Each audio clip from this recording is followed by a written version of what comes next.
অভিনেত্রী শাবানার মুখে নিজের কথা শুনে ভীষণ উচ্ছ্বসিত শাকিব খান। শাবানার কথাটা শাকিব তার জীবনের বড় প্রাপ্তি বলে মনে করছেন।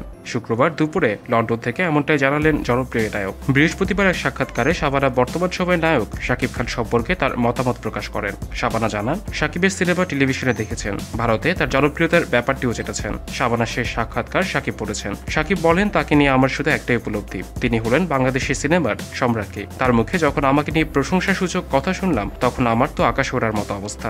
একজন ক্ষুদ্র অভিনয় শিল্পীর জন্য এটা অনেক বড় প্রাপ্তি। সুজনদা, শাবানা, কবরী, ববিতা, রাজ্জাক, আলমগীর, সোহেল রানা, ফারুক, উজ্জ্বলদের মতো জ্যেষ্ঠ অভিনয় শিল্পীদের অভিভাবক ও শিক্ষক উল্লেখ করে শাকিব খান বলেন, অগ্রজ অভিনয় শিল্পীরা আমাদের অভিভাবক, তারা এক একজন অভিনয়ের এক একটি প্রতিষ্ঠান। চালবাজ সিনেমার শুটিং করতে শাকিব খান গত মঙ্গলবার দুপুরে লন্ডনে যান। ঈদের আগে তিনি ঢাকায় ফিরছেন। শাকিব জানালেন যে কয়দিন শুটিং করার কথা ছিল, আপাতত তা হচ্ছে না।